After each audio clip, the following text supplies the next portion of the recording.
এই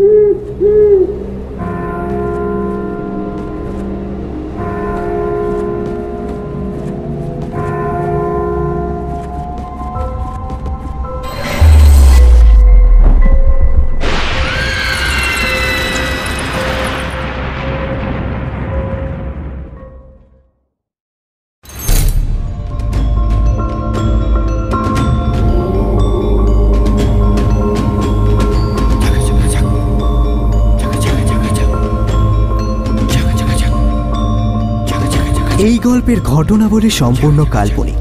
এর সাথে বাস্তবের কোনো সাদৃশ্য থাকলে তা সম্পূর্ণ অনিচ্ছাকৃত এবং কাকতালীয়। লোভের ফলশ্রুতি পাপ, আর পাপের পরিণতি মৃত্যু। কিন্তু বিশ্বাসঘাতকতার পরিণতি কি? বাড়ির চিলেকোটাকে স্টুডিও করার জন্য পরিষ্কার করতে গিয়ে লাল শালু বাঁধা পুটুলিতে অরিন পায় দশক পুরনো এক পুঁথি। তাতে কোনো অজানা ভাষায় লেখা ছড়ার মতো এক অদ্ভুত সংকেত। ঘটনাক্রমে জানতে পারে তাদের পরিবারের সাথে জড়িয়ে আছে ওড়িশা রাজপরিবারের এক কালো ইতিহাস। সে ইতিহাসকে তাকে টেনে নিয়ে যায় সেই রহস্যময় গুহায়, যেখানে অফুরন্ত ধনসম্পদের মাঝে ঘুমিয়ে আছে নীলমাধব। জীবনের ঝুঁকি নিয়ে দুর্গম পথ পাড়ি দিয়ে অরিন তার সঙ্গীদের নিয়ে পৌঁছায় সেই রহস্যময় গুহায়। কিন্তু ভাবতেও পারিনি কত বড় মৃত্যু ফাঁদ বিছিয়ে আছে সেই গুহায়। ঠিক যেমন ভাবতে পারিনি কেমন করে তার অলক্ষ্যে বিশ্বাসঘাতকতা নিঃসারে বিছিয়েছে অদৃশ্য এক জাল। সেই জাল কেটে বের হতে পারল কি অরিন? পারল কি নীলমাধবের ঘুম ভাঙাতে? নাকি তাকে দিতে হলো ভয়ঙ্কর কোনো মূল্য? এই সব প্রশ্নের উত্তর জানতে শুনতে থাকুন আজকের গল্প, হেমন্ত দত্তের কলমে নীলমাধবের গুপ্তধন। হেমন্ত দত্ত জন্ম 1977 সালে 15ই ডিসেম্বর। বর্তমানে তিনি পেশাগত দিক থেকে পূর্ব বর্ধমান জেলার ইছলাবাদ হাই স্কুলের ইংরেজির শিক্ষক। শিক্ষকতার পাশাপাশি তিনি লেখালেখিতেও পারদর্শী। আজকের গল্প পাঠে ও গল্পের সূত্রধর আমি সৌরভ। গল্পটির প্রধান চরিত্রে অরিন, সুবীরবাবু, পৌলমী, বিথিকা। অরিনের চরিত্রে রমি, সুবীরবাবুর চরিত্রে সৌভিক, পৌলমীর চরিত্রে মলিনা, বিথিকার চরিত্রে কস্তুরী এবং অন্যান্য চরিত্রে ও রীনা সরকার। পোস্টার ডিজাইন কৃষ্ণেন্দু, শব্দগ্রহণ এবং স্পেশাল এফেক্টসে আবির। শুরু হচ্ছে আজকের বিশেষ নিবেদন, হেমন্ত দত্তের কলমে নীলমাধবের গুপ্তধন।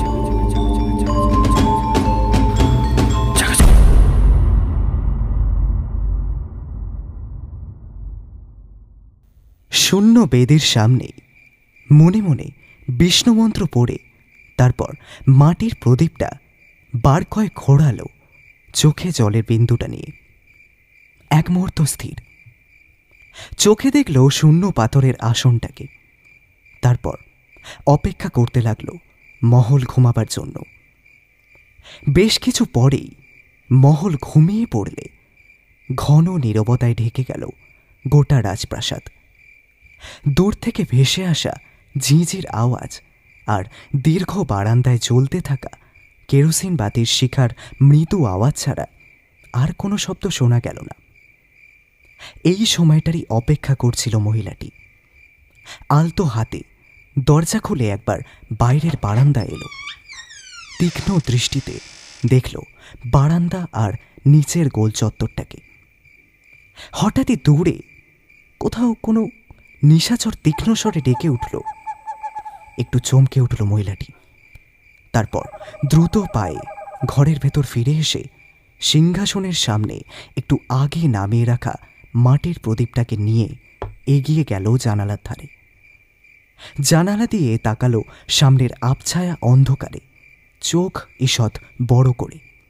তারপর মাটির প্রদীপটা 3 বার গোল পাক দিয়ে সংকেত দিল কাউকে।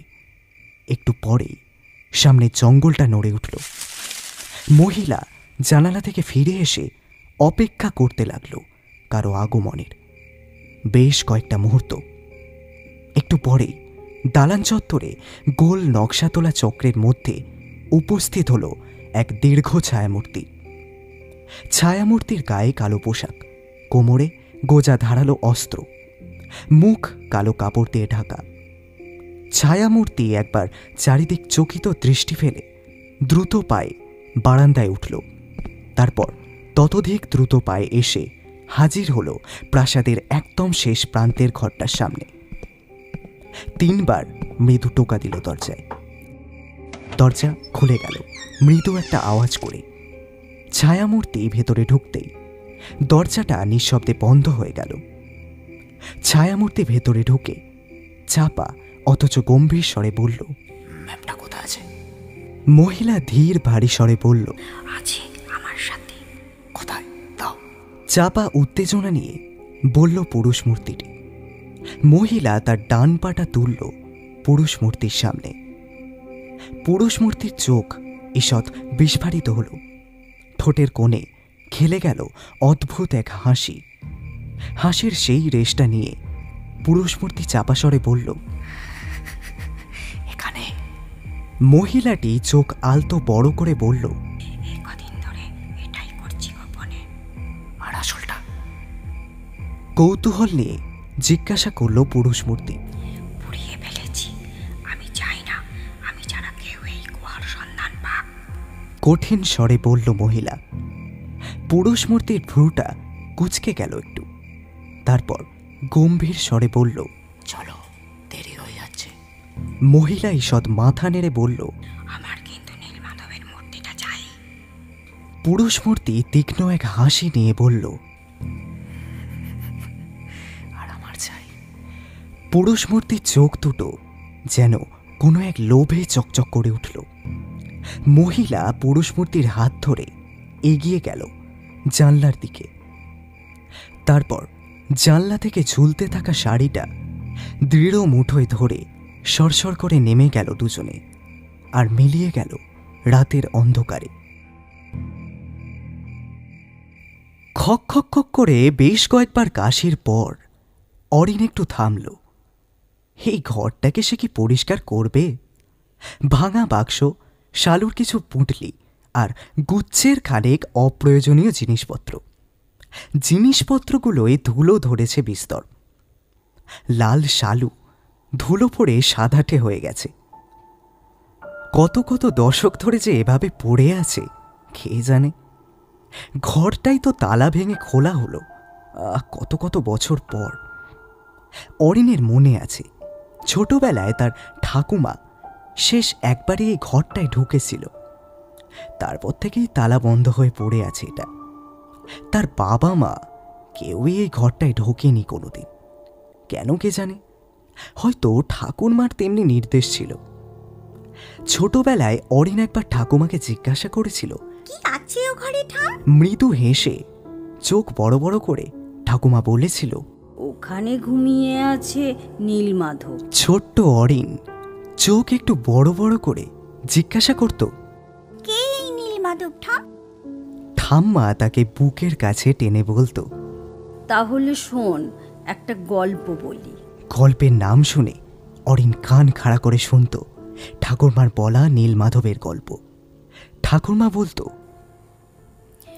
মধ্য ভারতে এক রাজা ছিলেন, তার নাম ছিল ইন্দ্রদূম। তিনি ছিলেন বিষ্ণুর ভক্ত। একদিন তার রাজসভায় আসেন এক সন্ন্যাসী।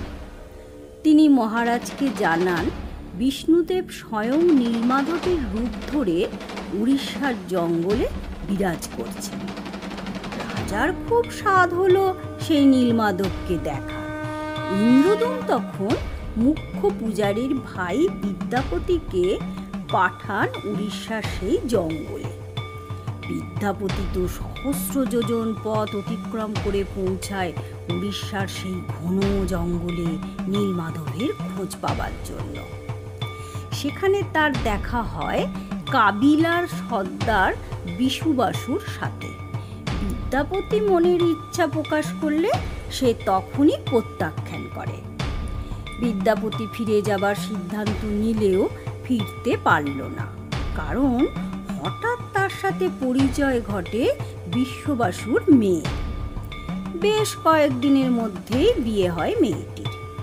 বিদ্যাপতির অনুরোধে সে নীলমাধবের সাক্ষাতের জন্য রাজি করতে থাকে তার বাবাকে।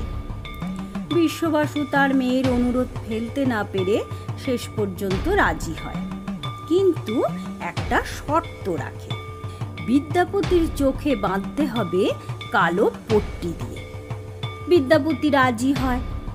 বিশ্ববাসু তখন বিদ্যাপতির চোখে কালো কাপড় বেঁধে নিয়ে যায় জঙ্গলের রাস্তা ধরে। কিন্তু বিদ্যাপতি বিশেষ এক ফন্দি করে। যাবার রাস্তায় ছড়াতে ছড়াতে যায় সর্ষের দানা, যাতে সে পরে চিনতে পারে রাস্তাটা।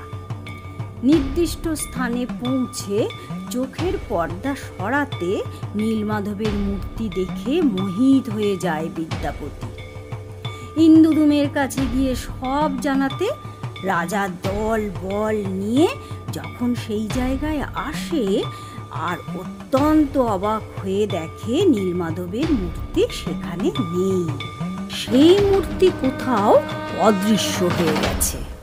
শিশু মনে সে গল্প অবশ্য বিশেষ দাগ কাটতে পারেনি, কিন্তু আজ ঘরটাকে স্টুডিও করার জন্য পরিষ্কার করতে গিয়ে অরিনের মনে পড়ে গেল গল্পটা।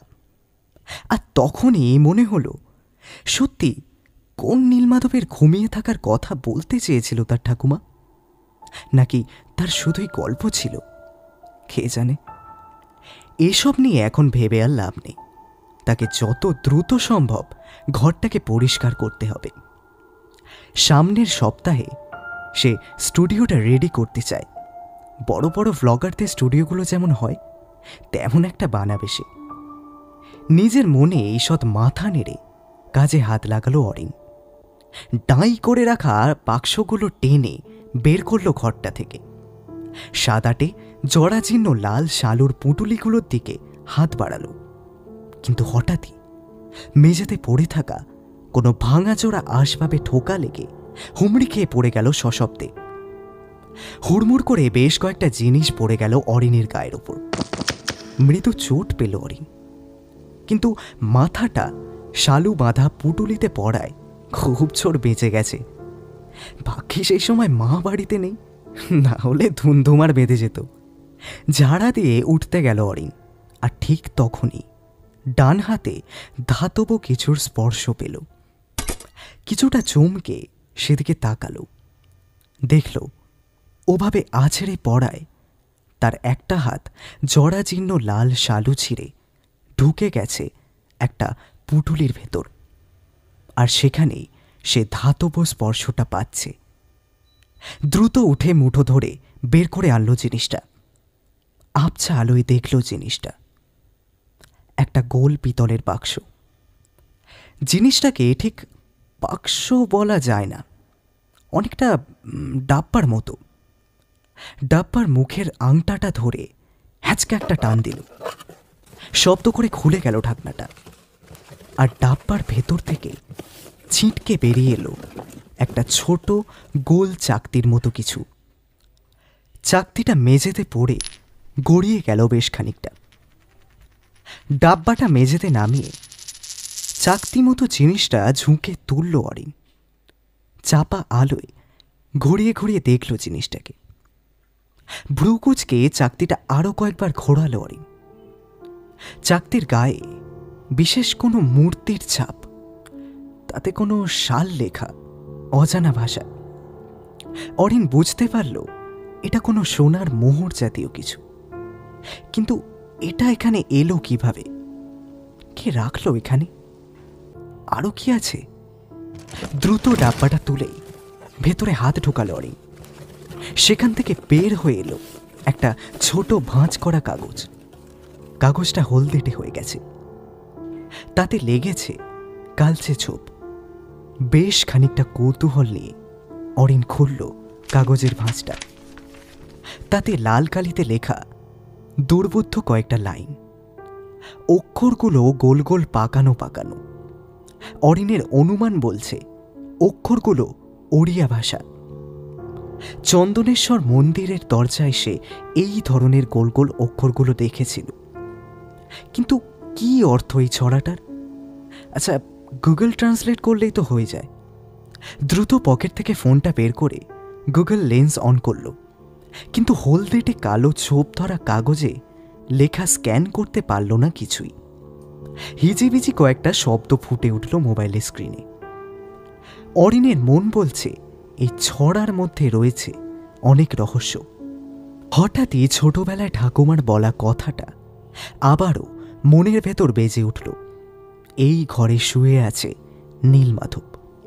সেই নীলমাধবের রহস্যই কি তাহলে এই হলদেটে পাতার ছড়ায়? কিন্তু এই ছড়াটার অর্থ উদ্ধার করবে কি করে? তার পরিচিতদের মধ্যে এমন কেউ নেই যে ওড়িয়া জানে। তাহলে আবারও লাল শালুতে ফিরে গেল অরিন। বেশ কিছুটা উত্তেজনায় পুটুলির ভেতর জিনিসগুলো হাত আড়ালো। সেখান থেকে বের হয়ে এলো একটা নীল চক্র, সাথে পুঁথি মতো একটা জিনিস। পুঁথি আর ওই রহস্যময় কাগজটা হাতে নিয়ে ধীর পায়ে ঘরটার বাইরে এলো অরিন। সযত্নে বন্ধ করল দরজাটা। আবছায়া আলোয় একবার সামনের করিডোরটায় তাকালো। সেখানে আলো আধারি খেলা করছে। দ্রুত পেরিয়ে নিজের ঘরে এলো অরিন। টেবিল ল্যাম্পটা জেলে পুঁথিটার লাল দড়ির বাঁধনটা খুলল। চাপা কৌতূহল আর উত্তেজনা নিয়ে ওল্টালো প্রথম পাতাটা, আর ওল্টাতেই চোখ আটকে গেল প্রথম পাতায়। সেখানে বড় বড় লাল কালিতে বাংলায় লেখা, ঘুমিয়ে আছে নীলমাধব। অরিনের বুকের ভেতরটা ধকধক করে কেঁপে উঠল। তার মানে ঠাম নীলমাধবের যে গল্পটা বলতো সেটা শুধুই গল্প ছিল না। দ্রুত হাতে ওল্টালো পরের পাতাটা, আর তখনই চোখ আটকে গেল গোল গোল অক্ষরগুলোয়। রহস্যময় হলদেটে কাগজটা খুলে মেলল অক্ষরগুলো। হ্যাঁ, একদম একরকম। আবারও দ্রুত হাতে ওল্টালো পরের পাতাটা। সেখানে স্পষ্ট বাংলায় লেখা, 6 আঙুল 3 বার খুলে যাবে খিল, 7 পা আড়াআড়ি ঘুমায় মাধব নীল। কি অর্থ এই ছড়ার?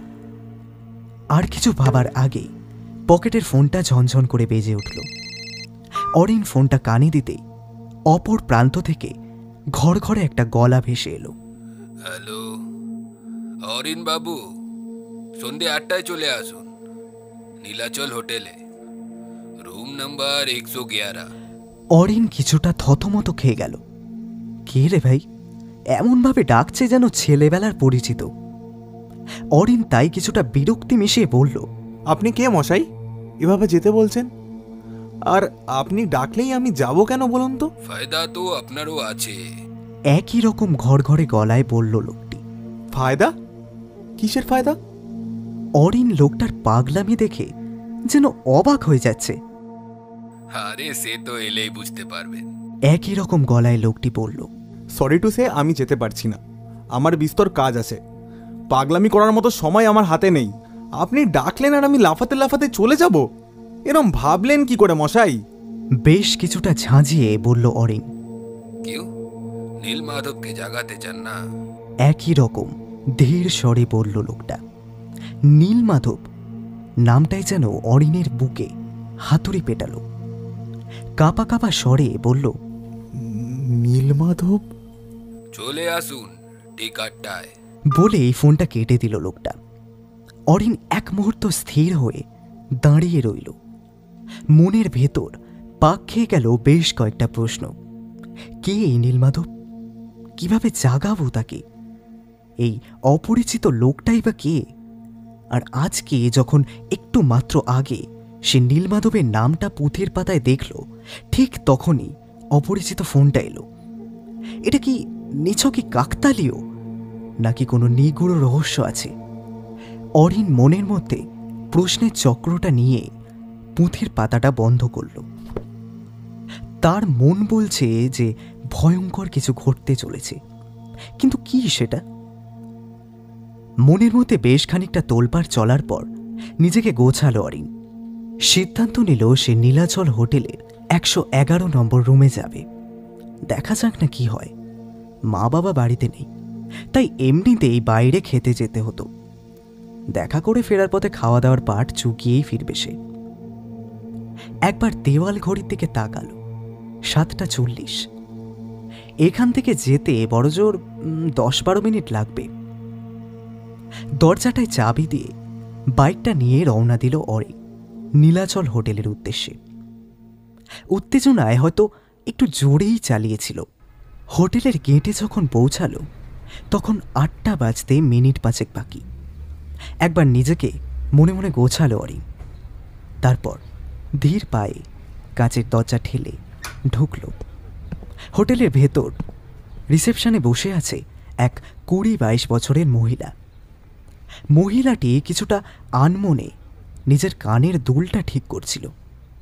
অরিন মৃদুস্বরে জিজ্ঞাসা করল, 111 নম্বরটা? মহিলা একটু অপ্রস্তুত হয়ে বলল, ইয়েস স্যার, ফার্স্ট ফ্লোর, ডান দিকে 2টো রুমের পর। অরিন আলতো মাথা নেড়ে পা বাড়ালো, কিন্তু কিছুটা এগিয়ে গিয়ে অজান্তেই ঘুরল। ঘুরতেই দেখল রিসেপশন মহিলা স্থির দৃষ্টিতে তাকিয়ে আছে তারই দিকে। অরিনের চোখে চোখ পড়তেই সে ঈষৎ কাঁপা কাঁপা স্বরে বলল, হ্যাঁ স্যার, ওই দিকে এগিয়ে বাঁ দিকে সিঁড়ি। বলে দ্রুত নিজের কাজে ফিরে গেল মহিলা।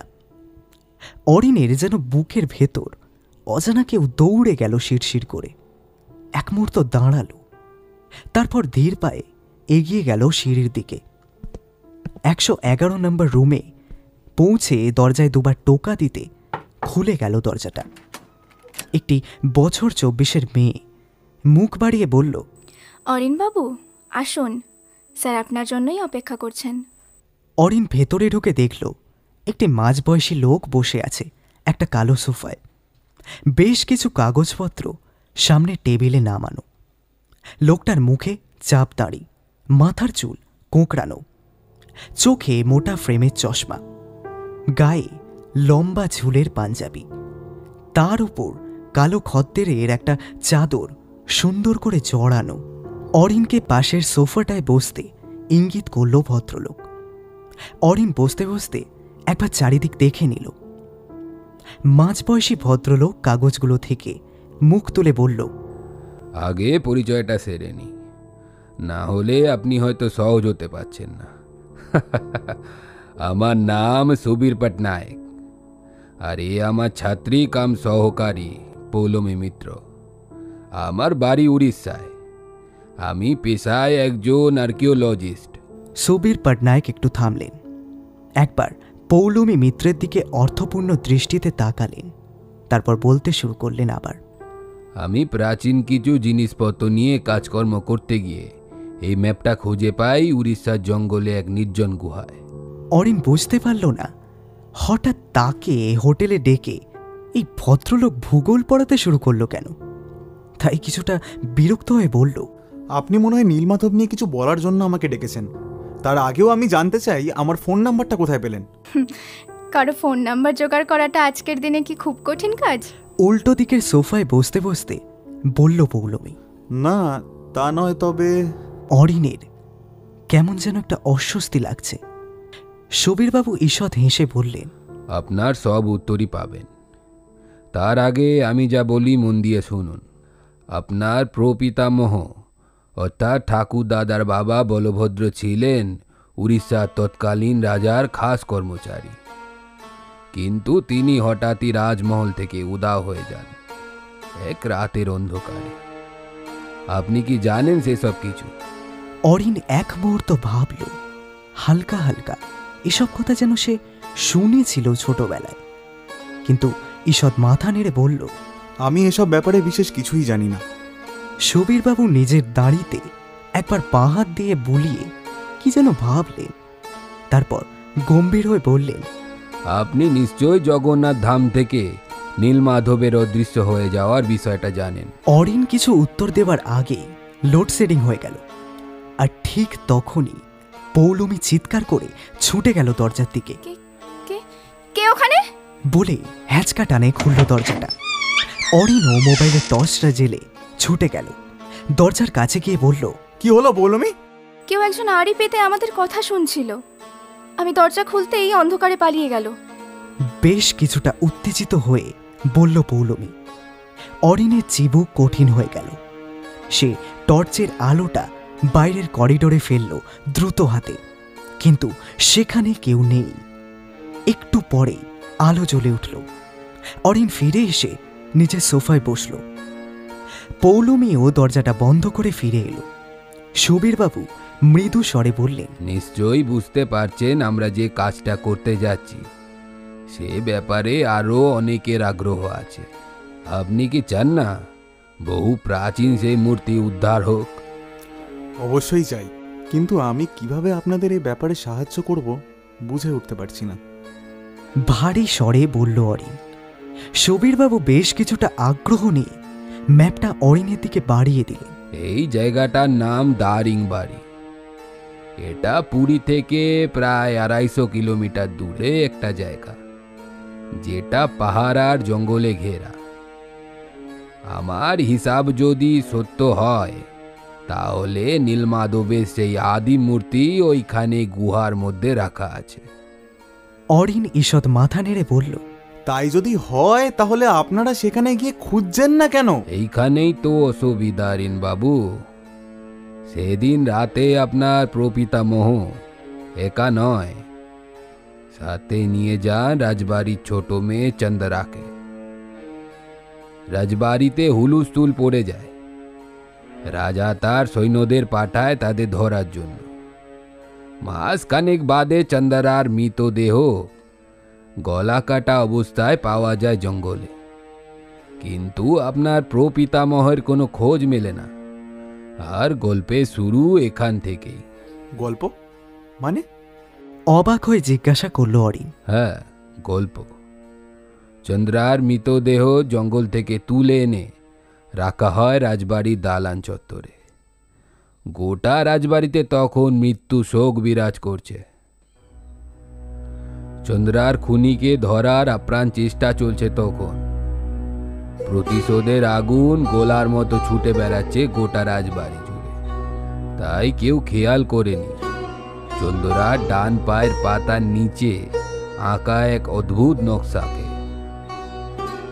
আর যদি কেউ সেটা দেখে থাকে, ঘটনার আকস্মিকতায় বিশেষ গুরুত্ব দেয়নি, কিন্তু একজন সেটাকে গুরুত্ব দিয়েছিল গভীরভাবে। রাজবাড়ির চিত্রকর ভানুপ্রতাপ। তার তখনই মনের মধ্যে ছবির মতো গেঁথে নিয়েছিল নকশাটাকে। পরে সময় সুযোগ মতো সেটা আরও কাগজে চিত্রিত করে। মৃতদেহে শায়িত থাকা অবস্থাতেও সে হয়তো এটা করে থাকতে পারে। I am not sure. সুবীরবাবু থামলেন একটু। সোফায় একটু টানটান হয়ে বসলেন। অরিন এক পলক পৌলমীর দিকে তাকালো। দেখল সে যেন কান খাড়া করে বাইরে কেউ এসছে কিনা সেটা বোঝার চেষ্টা করছে। অরিনের বুকের ভেতর যেন উত্তেজনার পারদ চড়াচ্ছে। তাদের পরিবারের সাথে যে এই ধরনের ইতিহাস জুড়ে আছে তা তার জানা ছিল না কোনোভাবেই। সুবীরবাবু আবারও বলতে শুরু করলেন, সেই নকশাটা নিয়ে ভানুপ্রতাপ একাই জঙ্গলে ঢোকে। তিনি কোনোভাবে বুঝেছিলেন এই নকশা বড় কিছুর হদিশ দেবে, হয়তো কোনো রত্ন ভাণ্ডারের। কিন্তু আমার অনুমান ভানুপ্রতাপ যেখানে পৌঁছাতে চেয়েছিলেন সেখানে পৌঁছাতে পারেনি। এই অনুমানের কারণ? অরিন চোখ বড় বড় করে বলল। সুবীরবাবু আরও একবার বাঁ হাত দিয়ে দাড়িটায় হাত বোলালেন। তারপর মৃদু স্বরে বললেন, আমি জঙ্গলের ভিতর যে গুহায় ম্যাপটা খুঁজে পাই সেখানে ভানুপ্রতাপের লেখা একটা ছোট পুঁথিও পেয়েছি।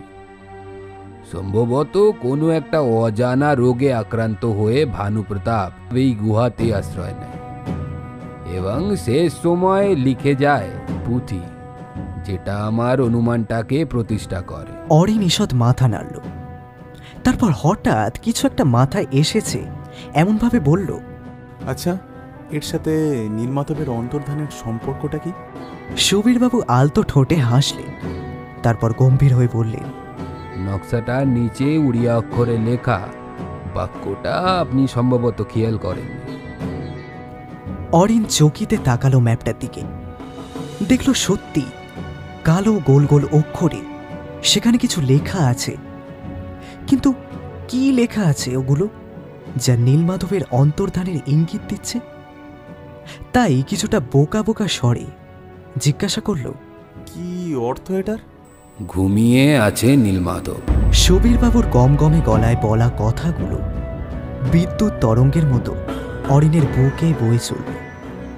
চোখের পর্দায় ভেসে উঠল তার ঘরের টেবিলে ফেলে আসা পুঁথির সেই পাতাটা, যেখানে কয়েক ঘন্টা আগেই সে দেখে এসেছে লাল অক্ষরে লেখা বাক্যটাকে, ঘুমিয়ে আছে নীলমাধব।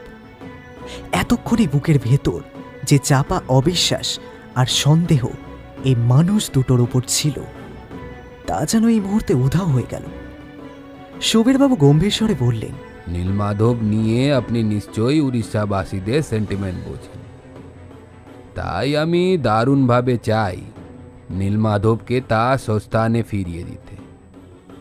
আর এর থেকে যে রত্নভাণ্ডার সেখানে আছে সব আপনার। আমি বা পৌলমী তার কোনোটাই দাবি করব না।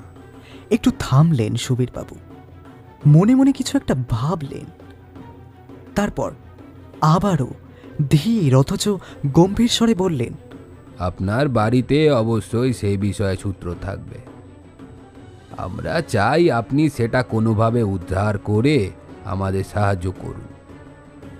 বেশ কয়েক মাস ধরে অনেক তথ্য খুঁটিয়ে পরীক্ষা করেছি, তাতে আমার মন বলছে অবশ্যই এমন কিছু আপনাদের বাড়িতে আছে যা এই নকশা সমাধান করবে।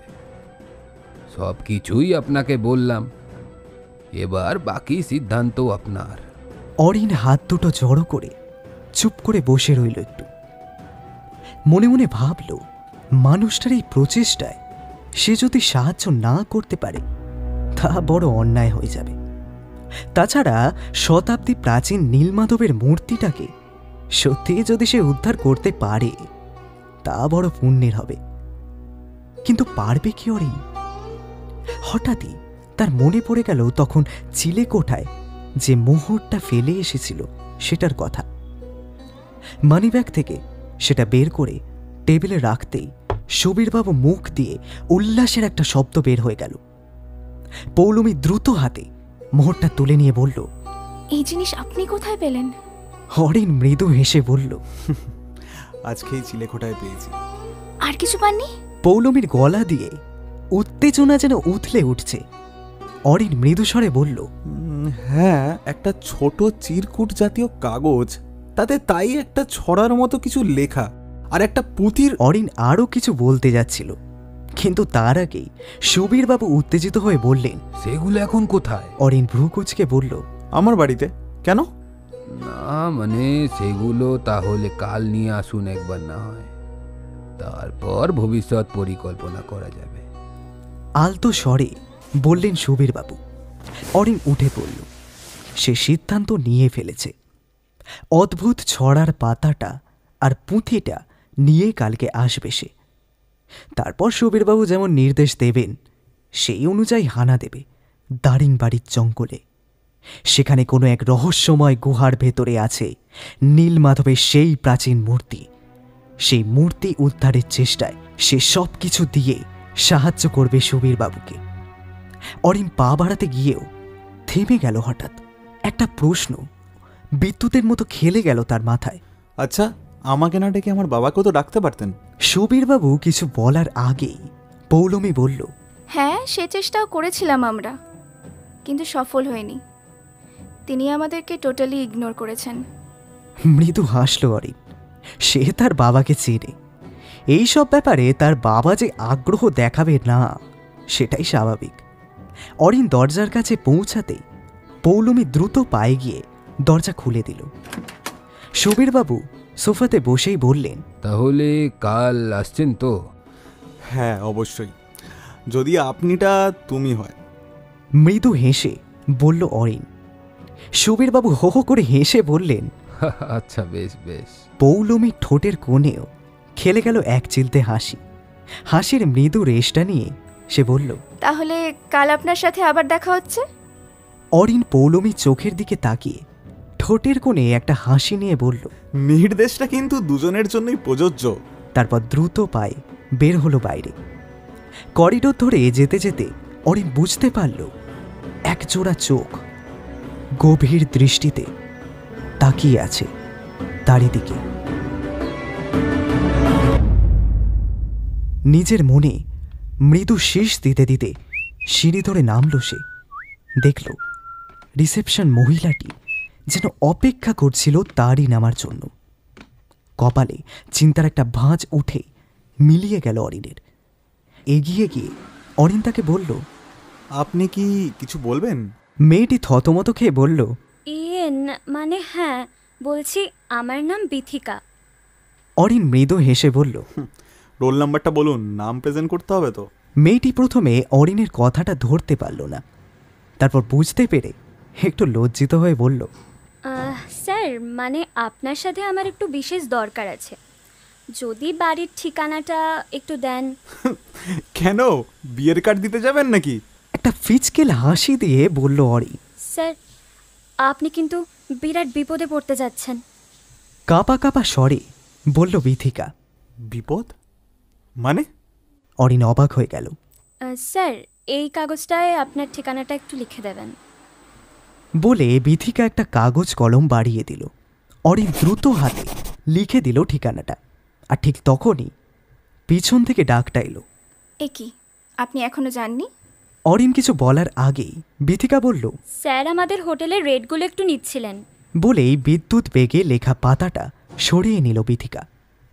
অরিন পৌলুমির দিকে তাকিয়ে বলল, হ্যাঁ যাব, তবে আপনিটা কিন্তু এখনো। বলে মৃদু হেসে পা বাড়ালো। পৌলুমি রিসেপশনিস্টকে ঈষৎ কড়া গলায় নির্দেশ দিল, আমাদের ডিনারটা দিতে বলুন, স্যার আজ রুমেই খাবেন। বলে পৌলুমি বড় বড় পা ফেলে চলে গেল। কিছুটা আসতেই অরিনের হঠাৎ মনে পড়ল সে মুহূর্তটা টেবিলে ফেলে এসছে। দ্রুত পায়ে ঢুকলো ভেতরে। করিডোর ধরে এগিয়ে গেল 111 নম্বর রুমের দিকে। বিথিকা কিছু একটা বলার জন্য উঠে দাঁড়িয়েছিল, কিন্তু অরিন সেটাকে গ্রাহ্য করল না। মোহরটা অনেক কিছুরই যোগসূত্র হয়তো।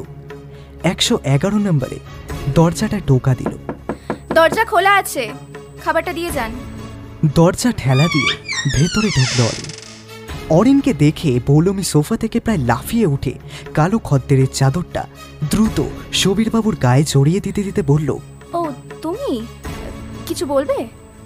অরিন দ্রুত পায়ে এগিয়ে গিয়ে টেবিল থেকে মোহরটা তুলে নিয়ে বলল, এটা ফেলে গিয়েছিলাম। বলেই সেটা হাতের মুঠোয় নিয়ে বাইরে বের হয়ে গেল। ততোধিক দ্রুত পায়ে করিডোর টপকে রিসেপশন মহিলাকে টপকে বেরিয়ে এলো। বাইকটা স্টার্ট দিল ফেরার জন্য। শুধু ফিরতে ফিরতে অরিনের মনে হলো পৌলুমির তাকে দেখে কালো চাদর দিয়ে সুবীরবাবুর দেহটা ঢেকে দিল কেন? বিশেষ কি কোনো কারণ আছে? রাস্তার ধারের একটা হোটেল থেকে খাওয়া দাওয়া সেরে অরিন যখন ফিরল, রাত তখন প্রায় 10:30। বাইকটা সামনের লনটায় স্ট্যান্ড করে দরজার দিকে এগিয়ে গিয়ে থমকে গেল অরিন। তার মনে হলো কেউ অন্ধকারে এখানে লুকিয়ে আছে। অবশ্যই কেউ আছে। যাওয়ার সময় উত্তেজনার বশে বাইকের আলোটা জ্বালিয়ে যেতে ভুলে গিয়েছিল সে, তাই অন্ধকারে ঢেকে আছে জায়গাটা। মোবাইলটা বের করে টর্চের আলোটা ফেলল অন্ধকারে। কই, কেউ তো নেই। মনের ভুল হবে হয়তো। নিজের মনেই মাথা নেড়ে আবারও পা বাড়ালো অরিন। কিন্তু দরজার কাছে পৌঁছাতেই কেউ অতর্কিত আক্রমণ করল তাকে। পলিথিন জাতীয় কিছু দিয়ে ঢেকে দিল অরিনের মাথা আর মুখ। দম বদ্ধ হয়ে আসতে লাগলো অরিনের। হাত পাগুলো শিথিল হয়ে আসছে একটু একটু করে। অরিন মুখটা যতটা সম্ভব হাঁ করে দম নেবার চেষ্টা করলো, কিন্তু কোথায় বাতাস? লোকটা এখন চেপে ধরে আছে একইভাবে তাকে। কি করতে চাইছে লোকটা? কেন তাকে মারতে চাইছে? হঠাৎ একটা বাক্য ভেসে উঠল অরিনের বুকে, ঘুমিয়ে আছে নীলমাধব। তার মানে লোকটা তাকে মেরে ঘরটায় ঢুকতে চায়, তারপর হাতাতে চায় প্রয়োজনীয় নথিগুলো। তার মানে সুবীরবাবু ঠিকই বলেছে, আরও কেউ আছে যে এ ব্যাপারে আগ্রহী, যে একটু আগে 111 নম্বরের দরজার আড়ালে আড়ি পেতেছিল। অরিন শরীরের শেষ শক্তিটা জড়ো করে মাথাটা দিয়ে সজোরে আঘাত করলো আক্রমণকারীকে। আক্রমণকারী আঘাতকে বেশ কিছুটা দূরে ছিটকে গেল। অরিন দ্রুত হাতে খুলল প্লাস্টিকের মোড়ক। থরথর করে কাঁপতে থাকা শরীরটা নিয়ে ধপাস করে পড়ে গেল মাটিতে। খক খক করে বেশ কয়েকটা কাশি গলা চিরে বেরিয়ে এলো তার। মুখটা হাঁ করে দম নিল একটু, তারপর চোখ মেলে তাকালো আক্রমণকারীর দিকে। দেখলো তার গোটা দেহটা কালো পোশাকে ঢাকা। আক্রমণকারী প্রাথমিক আঘাত সামলে উঠে আরও তীব্র বেগে অরিনের দিকে এগিয়ে এলো। আর ঠিক তখনই অরিন সজোরে লাথি মারল লোকটাকে। লোকটা ছিটকে পড়ল সামনের ঘাসের লন্ডায়। অরিন দ্রুত উঠে ধরতে গেল কালো পোশাকে ঢাকা লোকটাকে, আর লোকটা নিজের শরীরটা একটা ঝাঁকুনি দিয়ে দৌড় দিল সামনের অন্ধকার টপকে। অরিন আবারও ঝাঁপ দিয়ে ধরতে গেল লোকটাকে। লোকটার মাথায় জড়ানো কাপড়টা ধরল মুঠোর মধ্যে, আর তখন লোকটা তার কনুই দিয়ে সজোরে আঘাত করল অরিনকে। অরিন হাতে কালো কাপড়টা ধরা অবস্থাতে ছিটকে পড়ল কিছুটা দূরে, আর পড়তে পড়তে দেখল লোকটা দ্রুত পায়ে মিলিয়ে গেল সামনের অন্ধকারে। অরিন আস্তে আস্তে উঠে দাঁড়ালো, হাতে তখন ধরা কালো কাপড়টা। ধীর পায়ে এগিয়ে গিয়ে দরজা খুলল। এক মুহূর্ত দম নিল সে, তারপর দরজাটা বন্ধ করে অবসন্ন একটা শরীর নিয়ে বসে পড়ল ডাইনিংয়ের সোফাটায়। হাতের কালো কাপড়টা নামিয়ে রাখতে গিয়ে থমকে গেল সে। কাপড়ে আটকে থাকা জিনিসটা চকচক করে উঠল। কি এটা? দ্রুত হাতে এই জিনিসটা তুলে আলোয় ধরতে চমকে উঠল অরিন। একটা কানের দুল। তার মানে যে তাকে আক্রমণ করেছিল সে কোনো পুরুষ নয়, মহিলা ছিল। দুলটা আলোয় ভালো করে দেখতেই আরো প্রকাণ্ড রকমের চমকে উঠল অরিন। এটা তো নীলাচল হোটেলের রিসেপশনিস্ট বিথিকার। সে যখন তার কাছে 111 নম্বর রুমে খবর নিয়েছিল তখন এই দুলটাই সে হাতে করে ঘোরাচ্ছিল। দারুণ ভালোভাবে মনে পড়ছে অরিনের। তার মানে আর কিছু ভাবার আগেই কলিং বেলটা বেজে উঠল। কানের দুলটা হাতের মুঠোয় ধরে ধীর পায়ে এগিয়ে গেল দরজার দিকে। দরজাটা খুলতে গিয়েও থেমে গেল সে। নিজের শরীরটা টান টান করে একটু অপেক্ষা করল, যদি আবার আক্রমণ আসে তার জন্য। মনে মনে প্রস্তুত করল নিজেকে। তারপর আলতো হাতে খুলল দরজাটা, আর খুলতেই চমকে উঠল অরিন। বিথিকা দাঁড়িয়ে, পরনে একটা কালো চুড়িদার। অজান্তেই অরিনের চোখ আটকে গেল বিথিকার কানে। সেখানে কোনো দুল নেই। অরিন তীক্ষ্ণ গলায় বলল, কানের দুলটা নিতে এলেন বুঝি? বিথিকা অবাক হয়ে বলল, কানের দুল? এটা বলে মুঠোয় ধরা দুলটা সামনে ধরল। বিথিকা কানের দুলটা ছো মেরে নিয়ে বলল, এটা আপনি কোথায় পেলেন? এটা তো আজ হোটেলে হারিয়ে গিয়েছিল। গল্প তো ভালোই বানাতে পারেন দেখছি। একই রকম তীক্ষ্ণ স্বরে বলল অরিন। বিশ্বাস করুন, আমি ডিউটি ছাড়ার আগে কানের দুল খুলে রেখে ব্যাগটা গোছাচ্ছিলাম। তখনই একটা আননোন নাম্বার থেকে ফোন আসে। ভালো শোনা যাচ্ছিল না বলে আমি বাইরেটা একটু বেরিয়েছিলাম। ফিরে এসে দেখি। বিথিকার কথা শেষ হওয়ার আগেই অরিন হাত জোর করে বলল, আপনি এখন আসুন, আমি ব্যস্ত আছি। বিথিকা কাতর স্বরে বলল, বিশ্বাস করুন, আপনি বিরাট একটা চক্রে জড়িয়ে পড়েছেন। আপনি যেমন ভাবে তাদের ভাবছেন। প্লিজ। কড়া গলায় বলল অরিন। বিথিকা একবার স্থির দৃষ্টিতে দেখল অরিনকে, তারপর ঘুরল ধীর পায়ে।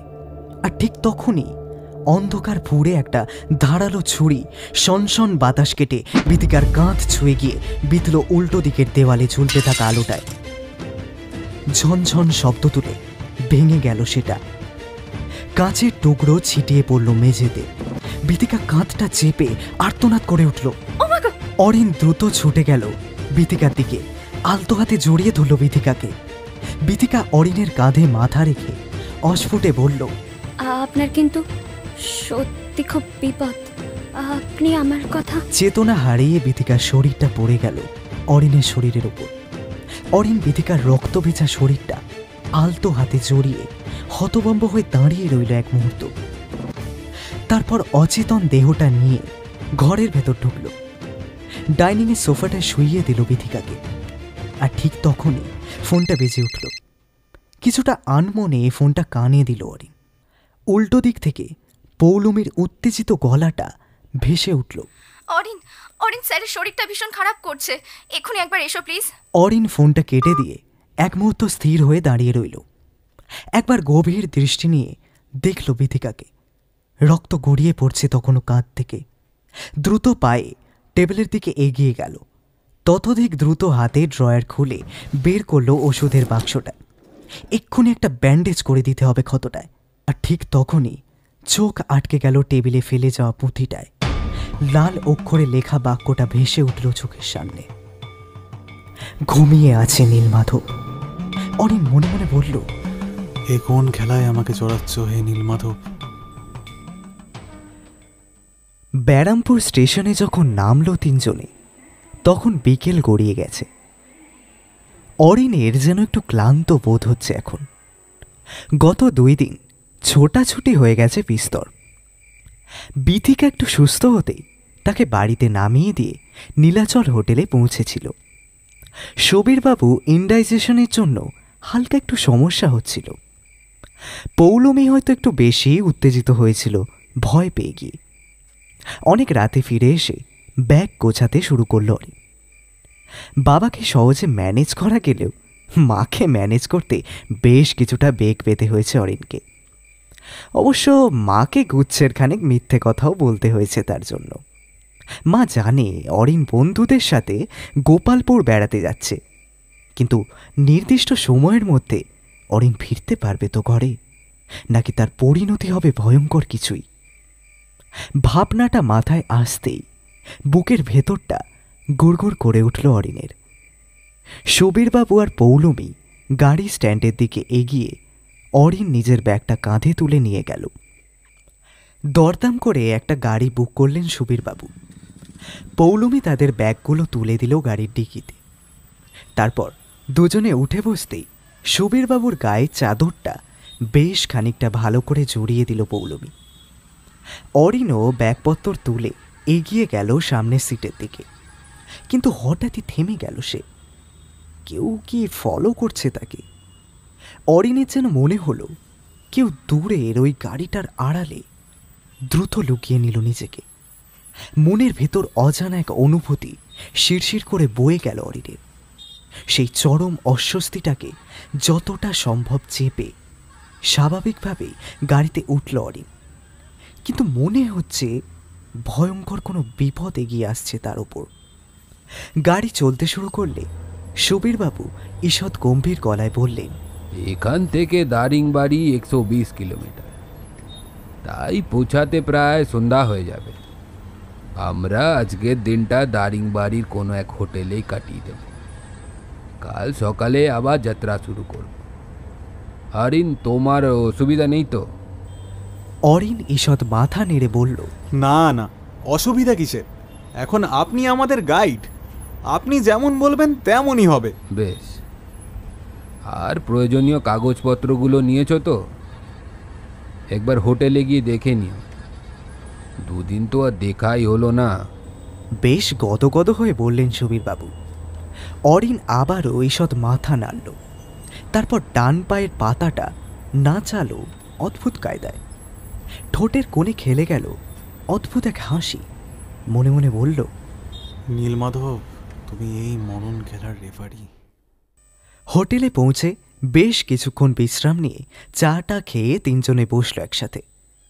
সুবীরবাবু বুঝিয়ে দিলেন ম্যাপ ধরে ঠিক কোন পথে যেতে হবে, কি কি করতে হবে। তারপর অরিনের দিকে মুখ তুলে বললেন, তোমার সেই কাগজের চিরকুটা দাও তো একবার, একটু ভালো করে দেখে নি আর কোনো সূত্র পাওয়া যায় কিনা। অরিন ব্যাগটা খুলে একটা পাতা বাড়িয়ে দিয়ে বলল, এটা পেয়েছিলাম ওই মোহরের সাথে। দেখুন, আমি তো ছড়ার কোনো মাথা মুন্ডু বুঝতে পারিনি, আপনি দেখুন একটু ভেবে। পৌলমী প্রায় ছিনিয়ে নেওয়ার মতো করে কাগজটা নিয়ে পড়তে শুরু করলো। 6 আঙ্গুল 3 বার খুলে যাবে খিল, 7 পা সোজাসুজি ঘুমায় মাধব নীল। সুবীরবাবু ধীর স্বরে পৌলমীর দিকে তাকিয়ে বললেন, তুমি কিছু অর্থ বুঝতে পারলে? পৌলমী ঈষৎ মাথা নেড়ে বলল, কিছুটা আন্দাজ করেছি স্যার। ম্যাপটা মিলিয়ে যদি আমরা ঠিক গুহাটায় ঢুকতে পারি, তাহলে এই ছড়াটার সংকেত কাজে লাগিয়ে নীলমাধবের সন্ধান পাবো। হ্যাঁ, ঠিক ধরেছ। গুহার ভেতরে বিশেষ কোনো স্থান বা জিনিস আছে যেটায় ছোটা আঙ্গুল 3 বার ঠেকালে দরজা খুলে যাবে। তারপর 7 পা ভিতরে ঢুকলে পাওয়া যাবে নীলমাধবের সন্ধান। সুবীর স্যার আর পৌলমীর মুখে খেলে গেল অদ্ভুত এক হাসি। সুবীর স্যার হাত তুলে কিছু বলতে গিয়েও পৌলমীর এক ইশারায় থেমে গেলেন। অরিন ধীর পায়ে ঘরটা থেকে বেরিয়ে এলো। পাশের রুমটায় তার বিছানা। এসে ক্লান্ত শরীরটা বিলিয়ে দিল। ডান পায়ের পাতাটা অদ্ভুত এক কায়দায় নাচাতে লাগলো অরিন। তার মুখে এখন খেলা করছে এক রহস্যময় হাসি। কি ইঙ্গিত দিচ্ছে এই রহস্যময় হাসি? ভয়ঙ্কর কোনো খেলার সূচনা কি হলো তবে? সকালে ব্রেকফাস্ট সেরেই বের হলো তিনজনে। বাকি পথটা তারা হেঁটেই যাবে, অবশ্য গাড়ি চাইলেও পাবে না। ঘণ্টাখানেক হাঁটার পর একটা ছোট টিলা মতো জায়গায় এসে থামলেন সুবীরবাবু। ম্যাপটা বের করে একটা সরু লাইন দেখিয়ে বললেন, আমরা এই পথ ধরে যাব। এখান থেকে উত্তর পশ্চিম কোণ বরাবর 3 কিলোমিটার গেলে পড়বে একটা পাহাড়। সেখান থেকে আমরা সোজা যাব দক্ষিণে, আরও 4 কিলোমিটার হবে। সেখানে একটা ঝর্ণা পড়বে। এর পাশে একটা গুহায় আমি চিত্রভানুর ম্যাপটা পাই। আপাতত আমরা ওই গুহার দিকেই আশ্রয় নেব। তারপর বাকি পথ কিভাবে যাব সেটা ঠিক করা যাবে। পৌলমী আর অরিন এতক্ষণ ম্যাপটা ঝুঁকে দেখছিল। সুবীর স্যারের কথা শেষ হতে ঈষৎ মাথা নেড়ে সামনে পা বাড়ালো। আরও ঘণ্টাখানেক জঙ্গল টপকে যেতে সামনে পড়ল পাহাড়টা। এখানেও একটা ছোট জলপ্রপাত। অবশ্য তাকে জলপ্রপাত না বলে পাহাড়ি জলের ধারা বললেই হয়। এক মুহূর্ত থামল তিনজনে। সত্যি কি অপূর্ব! পুরীর কাছে এত সুন্দর জায়গা যে আছে জানতই না ওরে। সুবীরবাবু মৃদু হেসে বললেন, পর্যটকরা দারিংবাড়িকে পুরীর কাশ্মীর বলে। পৌলমী কিছুটা সামনের দিকে এগিয়ে গিয়ে সেদিকে তাকিয়ে মুগ্ধ গলায় বলল, সত্যিই ভারী সুন্দর, ইচ্ছে হয় এখানেই থেকে যাই। অরিন ও পৌলমীর কাছে গিয়ে ফিসফিস করে বলল, বারণ কি করেছে, থাকলেই হয়। পৌলমী চোখ ঈষৎ নাচিয়ে বলল, একা তো থাকবো না, সঙ্গী নেব তার আগে। অরিন মৃদু হেসে কিছু উত্তর দিতে যাচ্ছিল, কিন্তু হঠাৎই থেমে গেল সে। সুবীর স্যার যেখানে দাঁড়িয়ে ঠিক তার পেছনে একটা গাছের ডাল থেকে চেরা লাল একটা জিভ কেঁপে উঠছে হিস হিস শব্দ তুলে। সুবীর স্যার ম্যাপে মগ্ন থাকায় খেয়াল করতে পারল না কিভাবে ভয়ঙ্কর মৃত্যু নিঃসারে পাক্ষে এগিয়ে আসছে তারই দিকে। অরিনের হৃৎপিণ্ডটা ভয় যেন গলায় আটকে গেল। পৌলমী এখনো মুগ্ধ হয়ে দেখে যাচ্ছে জলের ধারাটাকে। দীর্ঘদেহী ময়াল ভয়ঙ্কর গ্রাস তুলে যেই সুবীরবাবুকে খেতে এলো, অরিন দিক বিদিক ভুলে হ্যাচকা টান দিল সুবীর স্যারের হাতটা ধরে। স্যার সরে আসুন। কিন্তু এ কি, অরিনের হাত যেন মানুষের মাংসল হাতে নেই। শূন্য জামার হাতায় হ্যাচকা টান দিল। ব্যাপারটা কি হলো? অরিনের হ্যাচকা টানে পড়ে গেছেন সুবীরবাবু। খদ্দেরের চাদর ছিটকে পড়ে গেছে দূরে। ভয়ঙ্কর ময়ালটা প্রকাণ্ড এক হাঁ তুলে আবারও গ্রাস করতে এলো সুবীরবাবুকে। আর ঠিক তখনই পৌলমী বড় পাথরের একটা টুকরো সজোরে নিক্ষেপ করলো তাকে লক্ষ্য করে। পাথরের আঘাতে ময়ালটা দ্রুত পাকে গাছের ডাল বেয়ে অদৃশ্য হয়ে গেল। সুবীরবাবু ধীরে ধীরে উঠলেন মাটি থেকে। একবার গাছটার দিকে তাকালেন, একবার অরিনের দিকে। অরিন শুয়ে শুয়ে দেখল সুবীরবাবুর ডান হাতের হাতাটা পতপত করে ঝুলছে। স্থির দৃষ্টিতে সেদিকে তাকিয়ে ধীরে ধীরে উঠল সে মাটি থেকে। তারপর সুবীরবাবুর দিকে এগিয়ে গিয়ে তীক্ষ্ণ স্বরে বলল, সত্যি বলুন তো আপনি কে? আপনার সত্যিকারের পরিচয় কি? কেন আমাদের সাথে লুকোচুরি খেলতে চাইছেন? কি উদ্দেশ্য আপনার? হো হো করে হাসলেন সুবীরবাবু। তারপর গম্ভীর স্বরে বললেন, তুমি নিশ্চয়ই হাতের জন্য বলছো। এই হাত আমি নীলমাধবের পায়ে দিয়ে এসেছি। মানে? ভীষণ একটা নাড়া খেয়ে জিজ্ঞাসা করল অরিন। মানেটা তো এখানে। হেস হেসে গলাটা কানে যেতেই ঘুরল অরিন, আর ঘুরতেই যেন মাথায় বিদ্যুৎ আছড়ে পড়ল। পৌলমীর হাতে বন্দুকের চকচকে নলটা তার দিকে তাক করা। পৌলমীর মুখে ভেসে বেড়াচ্ছে ক্রূর এক হাসি। অরিন চিৎকার করে বলে উঠল, কি করছো পৌলমী এটা? যেটা অনেক আগেই করা উচিত ছিল। শুধু শুধু এত দূর বয়ে আনার দরকারই ছিল না। শুধুমাত্র ছড়ার ওই সংকেতটা হাতে পাইনি বলে এতক্ষণ বাঁচিয়ে রেখেছি। কাল রাতেই আমরা ঠিক করেছি বোঝা এখানেই নামিয়ে যাব। অরিন হিংস্র এক হাসি নিয়ে বলল, ও আমি বোঝা, তাই বুঝি আমাকে সেদিন রাতে ওভাবে বাড়ির সামনে আক্রমণ করেছিলে? পরে বিদিকা এলে তাকেও মারতে চেয়েছো? ভেবেছিলে সে অনেক কিছু জেনে যাবে, আর আমি যাতে তোমার উপর সন্দেহ কোনোভাবেই না করতে পারি অসুস্থতার নাটকটা করে গেলে গত দুদিন, তাই না? একদম তাই। সবই এখন বুঝে গেছো দেখছি। সুতরাং আর তো কোনোভাবেই তোমায় ছেড়ে দেওয়া যাবে না অরিন বাবু। ব্যাগ ফোন সব ওখানে নামাও আর মৃত্যুর জন্য প্রস্তুত হও। তীক্ষ্ণ এক হাসি ছড়িয়ে বলল পৌলমী। আর মৃত্যুর জন্য এর চেয়ে স্বর্গীয় স্থান কোথায় পাবে? কালো খদ্দেরের চাদরটা গায়ে জড়াতে জড়াতে বললেন সুবীর পটনায়ক। পৌলমী পৌলমী পৌলমী, আমার কথা শোনো, আমি তোমার... অরিনের কথা শেষ হবার আগে পৌলমী চালিয়ে দিল গুলিটা। ঝটিতে লাফ দিয়ে পাশে সরে গেল অরিন। পৌলমী ও দ্বিতীয় গুলিটা ছোঁড়ার আগে কেউ একজন চোখের নিমিষে অরিনের দেহটা তুলে নিয়ে সামনের জঙ্গলে অদৃশ্য হয়ে গেল। পৌলমীর হাতের পিস্টল আরও বার দুই ব্যর্থভাবে গুলি ছোড়ার জন্য সামনের জঙ্গলটায় লক্ষ্য করল। তারপর সব স্তব্ধ হয়ে গেল। অরিনের যখন সম্বিত ফিরল, সে দেখল সে একটা বট গাছের গুঁড়িতে ঠেস দিয়ে বসে আছে। একবার চারিদিকে তাকালো সে, কাঁপা কাঁপা দৃষ্টি নিয়ে বুঝতে চাইল সঠিক কোথায় সে।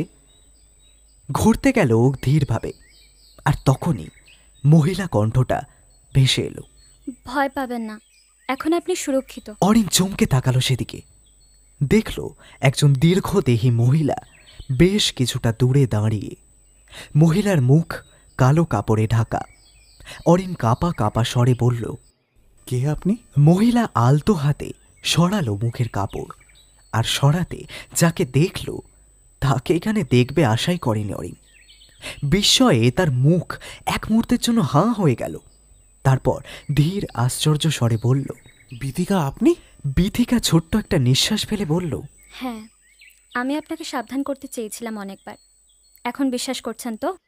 না করে উপায় কি? ভারী স্বরে বলল অরিন। কিন্তু একটা জিনিস বুঝতে পারছি না, আপনি এখানে কি করে? অরিনের কথা শেষ হওয়ার আগেই বিথিকা তার পিঠের ব্যাগ থেকে বের করে আনলো একটা ধোঁয়াটে ছবি। কাগজটা হলদেটে হলেও ছবিটা মোটামুটি স্পষ্ট বোঝা যাচ্ছে। পেন্সিল জাতীয় কিছু দিয়ে আঁকা এক পুরুষ ও মহিলার ছবি। মহিলাটিকে চিনতে না পারলেও পুরুষের চিত্রটা দেখে প্রচণ্ড নাড়া খেল অরিন। এ তো তারই ছবি, কিন্তু এই মহিলাটি কে তার পাশে? বিথিকা অরিনের মনের ভাব বুঝতে পেরে বলল, মহিলাটি চন্দরা, ওড়িশা রাজকন্যা। পাশের ভদ্রলোক আপনার প্রপিতামহ বলভদ্র। ছবিতে ডান হাতটা দেখুন। ছবির ডান হাতটার দিকে তাকিয়ে অরিন বুঝল আর কোনো ডিএনএ টেস্টের প্রয়োজন হবে না। পুরুষ চিত্রটির ডান হাতে তার ডান হাতের মতোই 6টা আঙুল। অরিন কাঁপা কাঁপা স্বরে বলল, এই ছবি আপনি কোথায় পেলেন? বিথিকা মৃদু হাসল, তারপর ধীর স্বরে বলল, আমি এক হতভাগ্য চিত্রকার চিত্রভানুর বংশধর। আমার বাবা ইতিহাসের শিক্ষক ছিলেন। তিনি কোনোভাবে এসবের হদিশ পান। আমায় অল্প স্বল্প বলতেন এগুলো নিয়ে।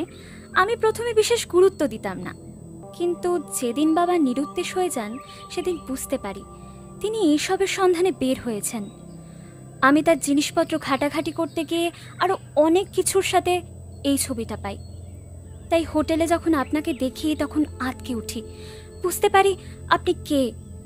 আমি সেদিন দরজার বাইরে আড়িও পেতেছিলাম, বুঝেছিলাম ভয়ঙ্কর বিপদে আপনি জড়াতে চলেছেন, তাই নানাভাবে আপনাকে সাবধান করতে চেয়েছিলাম।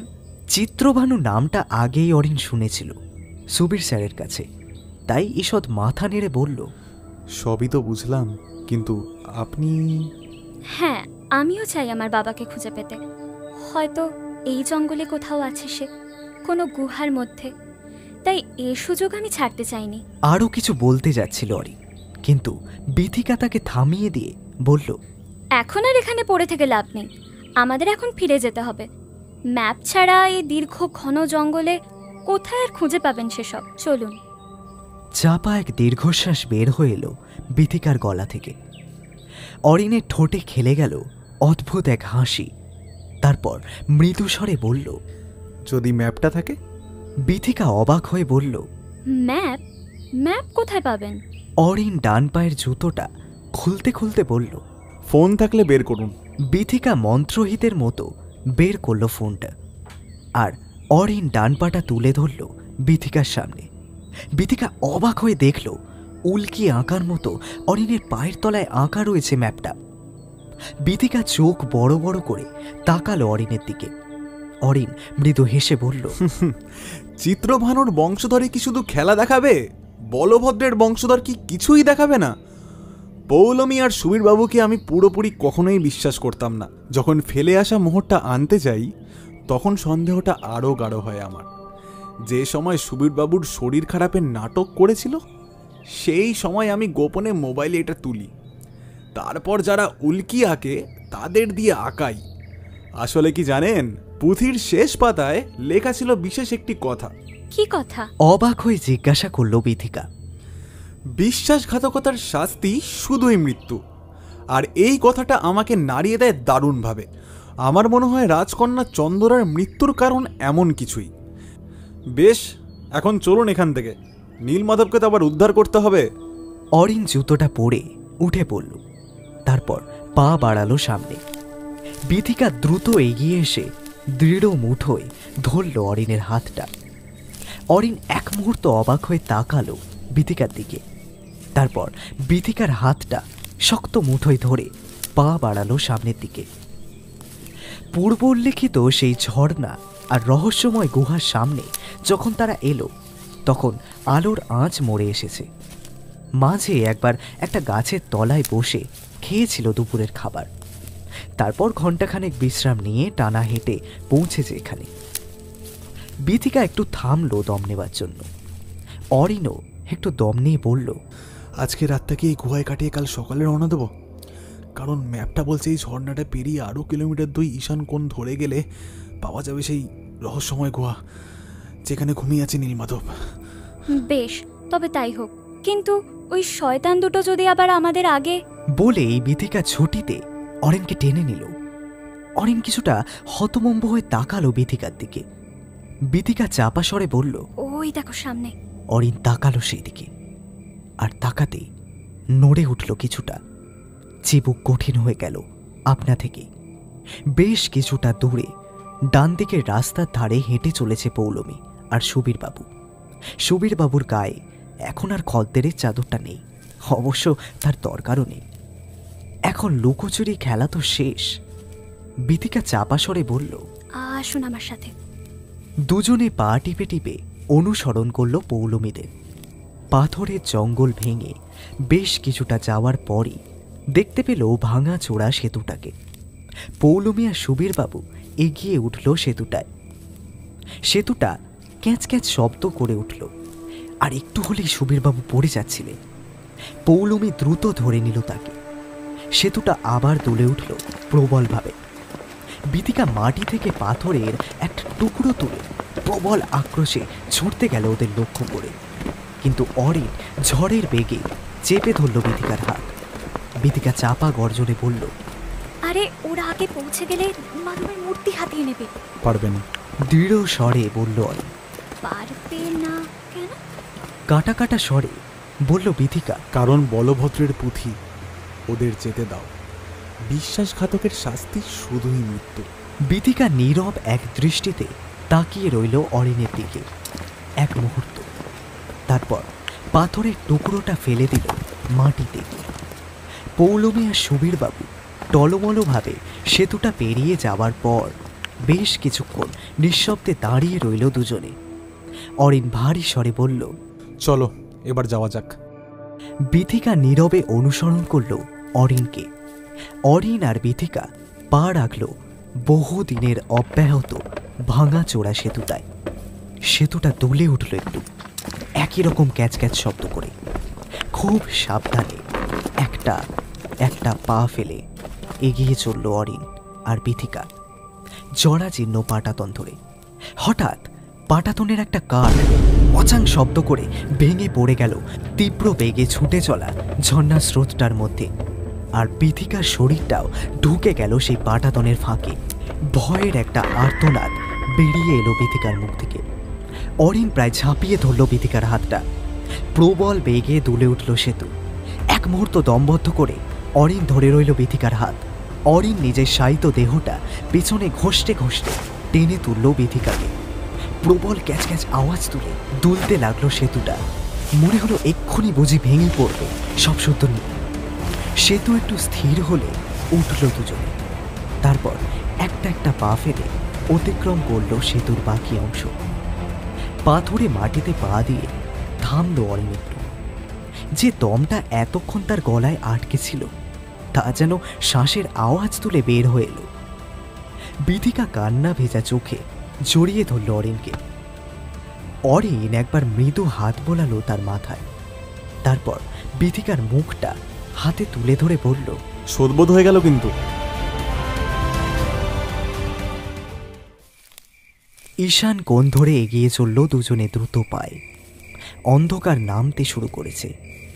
বেশ কিছুক্ষণ যাওয়ার পর আবছায়া অন্ধকারে চোখে পড়ল গুহাটা।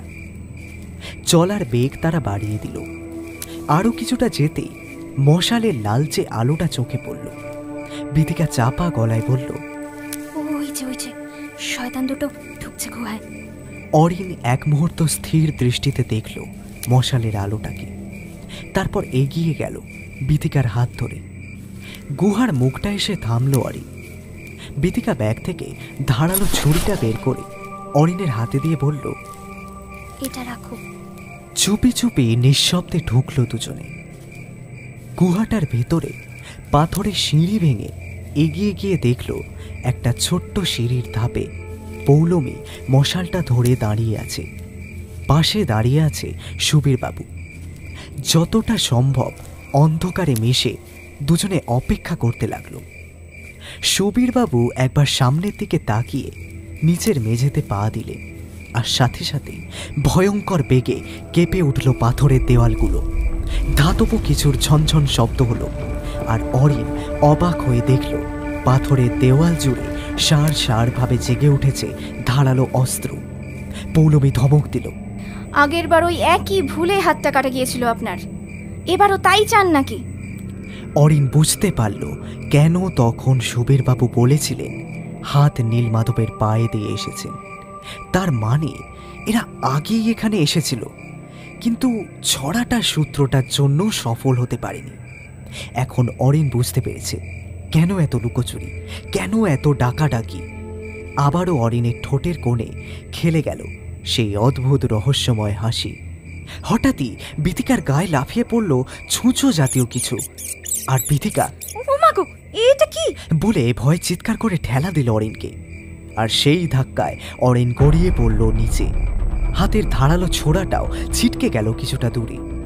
দ্রুত উঠে সেটা কুড়াতে গেল, কিন্তু তার আগে পৌলমীর হাতের বন্দুক স্পর্শ করলো তার মাথা। ঠিক চলে এসেছো মরতে, না মরার এত শখ? সুবীরবাবু পৌলমীকে থামিয়ে দিয়ে বললেন, এবার তুমি ভুল করলে পৌলমী। বন্দুকটা অন্য মাথায় টেকাতে হবে। অরিন বাবু তো এখন নীলমাধবকে উদ্ধার করতে যাবেন। আসুন অরিন বাবু, আসুন। পৌলমী সুবীরবাবুর নির্দেশ পেতে দ্রুত বন্দুকটা ঠেকালো বিথিকার মাথায়। অরিন উঠে দাঁড়ালো ধীরে ধীরে। সুবীরবাবু কড়কড়ে গলায় বললেন, পৌলমী, ঠিক কখন ট্রিগার টিপতে হবে তা নিশ্চয়ই জানো। অরিন এক মুহূর্ত গোছালো নিজেকে। তারপর ধীর পায়ে এগিয়ে গেল সুবীরবাবুর দিকে। সুবীরবাবু সামনের গোল মতো একটা চক্র দেখিয়ে বললেন, চলো, ওখানে যেতে হবে, তারপর শুরু হবে ছড়ার খেলা। অরিন চক্রটা দেখল স্থির দৃষ্টিতে। একই রকম একটা চক্র, যেন কোথাও সে দেখেছে, কিন্তু কোথায়? আর কিছু ভাবার আগেই সুবীরবাবু বাঁ হাত দিয়ে ধাক্কা দিল অরিনকে। যাও অরিন বাবু, নীলমাধব তোমাকে ডাকছে। অরিন ধাক্কা খেয়ে মেঝেতে পড়ল। আর ঠিক তখনই দেওয়াল থেকে একটা ধারালো টাঙ্গি সনসন বাতাস কেটে এগিয়ে এলো। অরিন দ্রুত ঝাঁপ দিয়ে পিছিয়ে এলো আর ধারালো ট্যাঙ্গিটা গিয়ে বিঁধল উল্টো দিকে দেওয়ালে। অরিন ঝাঁপ দিয়ে ফিরে আসতে সুবীরবাবু চিৎকার করে বলে উঠলেন, চল, না হলে বিথিকাকে। চল চল চল বললেন আর আমি লাফিয়ে চলে যেতে পারবো? এটা কি আপনার বাড়ির বৈঠকখানা? হ্যাঁ। অরিনের কথা শেষ হওয়ার আগেই একটা গুলি তীক্ষ্ণ বেগে এসে লাগলো উল্টো দিকে দেওয়ালে। পৌলমী কড়া স্বরে বলল, বলচাল একদম না, স্যার যেটা বলছে তাড়াতাড়ি কর। অরিন এক মুহূর্ত গোছালো নিজেকে, বুঝল উল্টো দিকের পাল্লা ভারী, আর এই মুহূর্তে সে নিরুপায়। একবার সামনে চক্রটার দিকে তাকালো, তারপর দুপাশে দৃষ্টি ফেলল সে, আর চিহ্নগুলো দেখতে পেয়ে মাথায় বিদ্যুৎ খেলে গেল। বাঁদিকে একটা ছোট পাথরের ঢিবির গায়ে গোল চক্র আঁকা। এখন অরিনের মনে পড়েছে চিলেকোঠার গোল ডাব্বার মধ্যে একই রকম একটা নীল চক্রের মতো জিনিস ছিল। তার মানে ওই নীল চক্রটা এই গুহার ভেতরে সুরক্ষিত পথের নির্দেশ ছিল। অরিন দীর্ঘ এক লাফ দিয়ে উঠল ঢিবিটায়। এক মুহূর্ত তাকালো নিচের মেঝেতে। অরিন জানে নিচের মেঝেতে পা পড়া মানে কোনো ধারালো অস্ত্রের কোপে নিশ্চিত মৃত্যু। সামনে ঢিবিটার দিকে তাকালো, তারপর জোরে একটা দম নিয়ে আবারও লাফ দিল 3 নম্বর ঢিবিটায়। একইভাবে আরও কয়েকটা পার হয়ে পৌঁছালো গোল চক্রটায়। চক্রটার কাছে গিয়ে দেখল সেটা লোহার তৈরি, অনেকটা গাড়ি স্টিয়ারিংয়ের মতো। অরিন সজোরে ঘোরালো চক্রটা। ঘর ঘর শব্দ তুলে সেটা ঘুরতেই মেঝেতে ফুটে উঠল পাথরের চৌকো ছক। অরিন শুনতে পেল সুবীরবাবুর উল্লাস, পেয়ে গেছি, যাওয়ার রাস্তা পেয়ে গেছি। চৌকো ছক ধরে দৌড় দিল সুবীর পটনায়ক। পিছনে পৌলমীও চৌকো ছক ধরে পৌঁছালো সামনের দেওয়ালটায়, যেখানে রয়েছে ধাতব এক বাক্স। বাক্সের মধ্যে রয়েছে অবতল এক কুঠুরি, প্রায় একটা হাতের মাপের। সুবীরবাবু হঠাৎ খুশিতে জোরে জোরে পড়তে শুরু করলো, 6 আঙ্গুল 3 বার খুলে যাবে খিল। 6 আঙ্গুল 3 বার খুলে যাবে খিল। বলে পৌলমী 2 হাত নিয়ে 6 আঙুল চেপে ধরল অবতল কুটুরিতে 3 বার, কিন্তু খুলল না কোনো খিল। অরিন প্রচণ্ড জোরে হেসে উঠল। তারপর ছকগুলোতে পা দিয়ে ধীর পায়ে এগিয়ে গেল সুবীরবাবুর কাছে। কি পারলেন না? তো পারবেন না, কোনোদিন পারবেন না। বিথিকাও একইভাবে চৌকো ছক ধরে এগিয়ে এলো কিছুটা। পৌলমী বন্দুকটা দ্রুত তুলে অরিনের দিকে তাক করে বলল, অরিনবাবু আপনার হাতটা দিন তো, এখানে একটা টিপছাপ দিতে হবে। 6টা আঙুল এক হাতে তো আপনারই হবে। সুবীরবাবু অবাক হয়ে বললেন, তার মানে? স্যার ডান হাতটা দেখুন, 6টা আঙুল একটা হাতের হতে হবে, তবেই খুলবে খিল। অরিন তীক্ষ্ণ স্বরে বলল, আর যদি না দিই? অরিনের কথা শেষ হবার সাথে সাথে পৌলমীর হাতের বন্দুক গর্জে উঠল, আর গুলিটা প্রায় বিথিকার কান ঘেঁষে বেরিয়ে গিয়ে উল্টো দিকের দেওয়ালে বিঁধল। বিথিকা প্রায় ভয়ে লাফ দিল পাশে, আর সাথে সাথে ধারালো এক তলোয়ার দেওয়ালে ধাতব সজ্জা থেকে বেরিয়ে এসে সনসন বাতাস কেটে ধেয়ে এলো বিথিকার দিকে। বিথিকা নিজের শরীর কুঁকড়ে নিল ভয়, আর তলোয়ারটা তার গা ঘেঁষে বেরিয়ে গেল। অরিন ঝুঁকি নিল না আর, নিজের ডান হাতের 6 আঙুল দিয়ে চাপ দিল 3 বার, আর প্রবল এক ঝাঁকুনি দিয়ে খুলে গেল পাথরের দরজা। দরজা খুলতেই সুবীরবাবু আবার উল্লাসে ফিরে পড়লেন।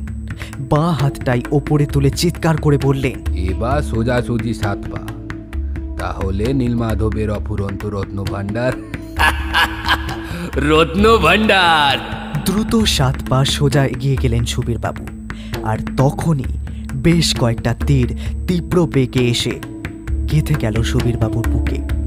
প্রচণ্ড আর্তনাদ করে সুবীরবাবু লুটিয়ে পড়লেন মেঝেতে, আর শরীরটা বার 2 ঝাঁকুনিতে স্থির হয়ে গেল।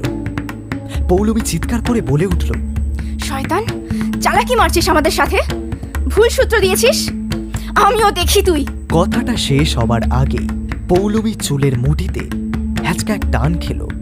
পৌলমী ছিটকে পড়ল দূরের চক্রটার ওপর, হাতের বন্দুকটাও ছিটকে পড়ল দূরে।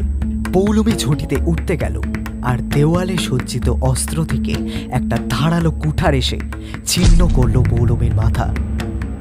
মুন্ডহীন দেহটা সশব্দে মাটিতে পড়তে বেশ কয়েকটা তীর তীব্র বেগে দেওয়াল থেকে বের হয়ে পৌলমীর মুন্ডহীন দেহটায় গেঁথে গেল সশব্দে।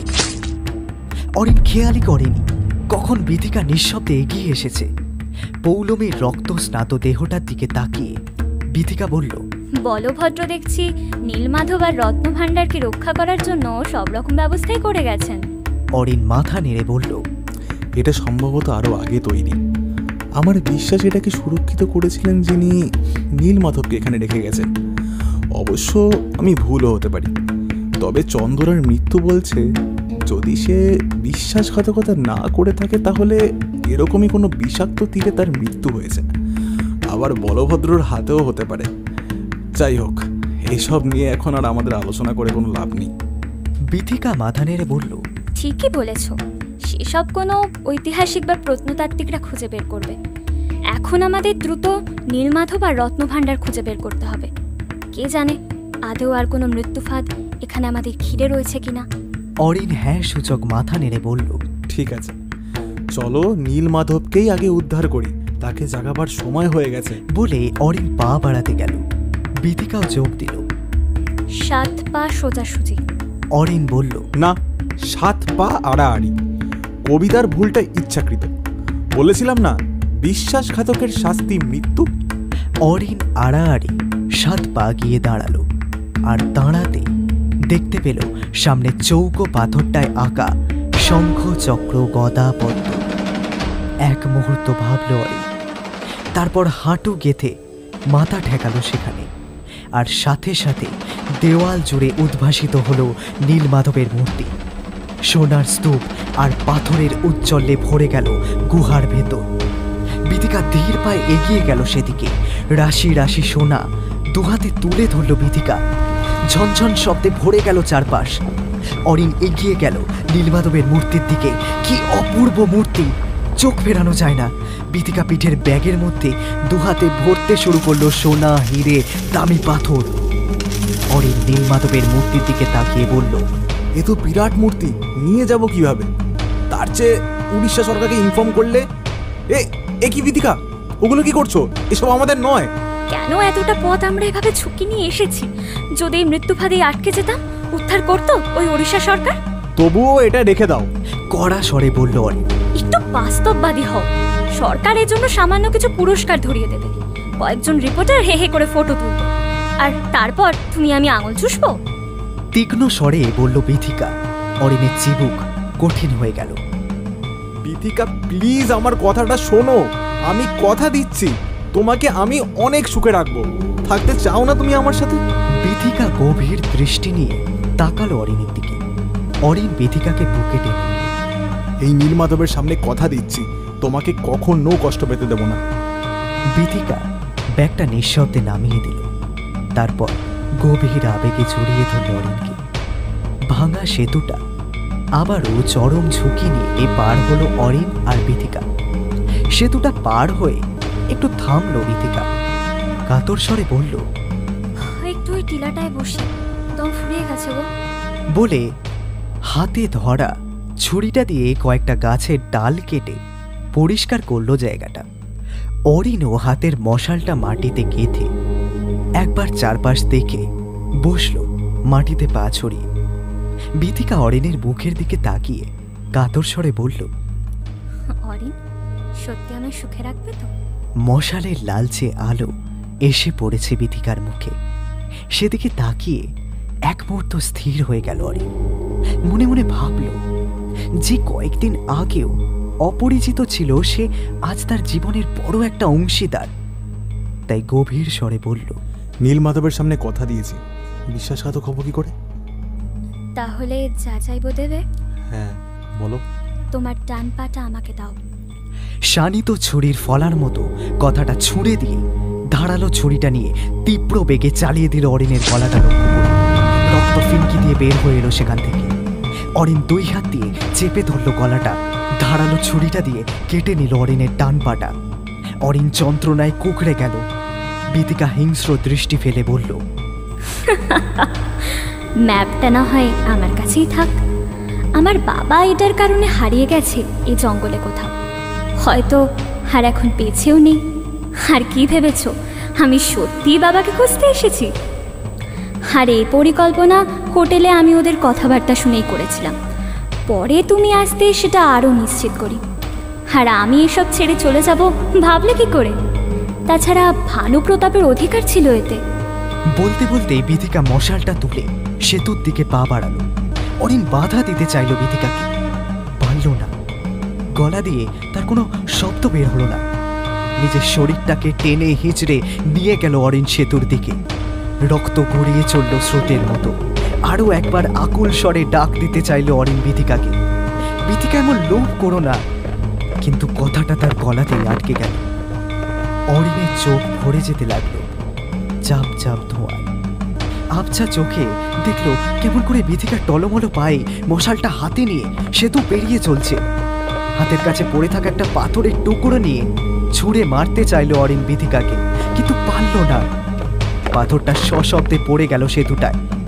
সেতুটা তুলে উঠল প্রচণ্ডভাবে, আর বিথিকার হাতের মশালটাও পড়ে গেল নিচে জলের স্রোতের মধ্যে।